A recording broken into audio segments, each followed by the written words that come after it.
Bonjour et bienvenue dans cette capsule qui concerne le coefficient de corrélation. Le coefficient de corrélation est une mesure statistique qui permet de quantifier l'intensité et d'identifier le sens de la corrélation linéaire entre deux caractères étudiés.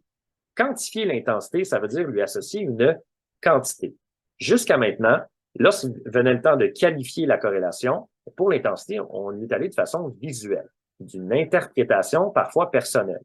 Bien, quantifier l'intensité, ça va venir uniformiser les réponses.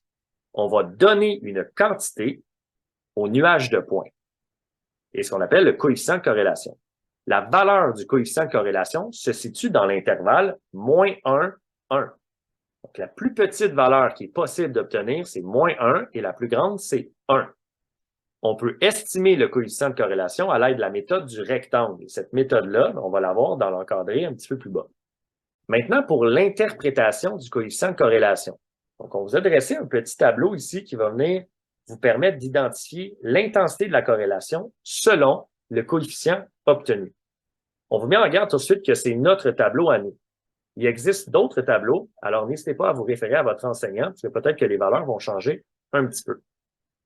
On remarque ici que le tableau est divisé en deux parties. On a la corrélation négative à gauche et la corrélation positive à droite. Évidemment, la corrélation positive est associée à des coefficients positifs, la corrélation négative à des coefficients négatifs. Et là, je vais aller tout de suite avec les extrêmes. La plus petite valeur qu'on peut obtenir, c'est -1. Et -1 sera associé à une corrélation parfaite.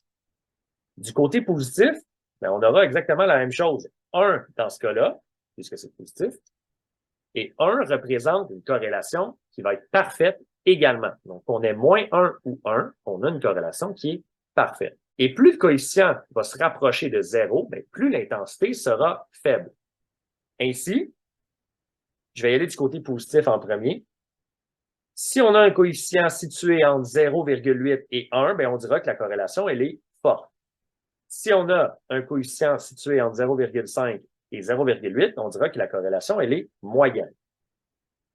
De 0,2 à 0,5, on dira que la corrélation est faible.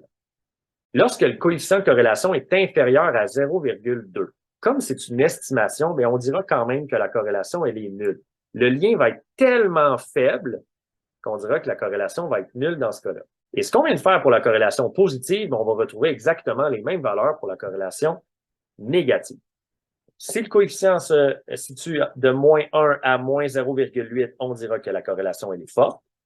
De -0,8 à -0,5, on dira que la corrélation elle est moyenne.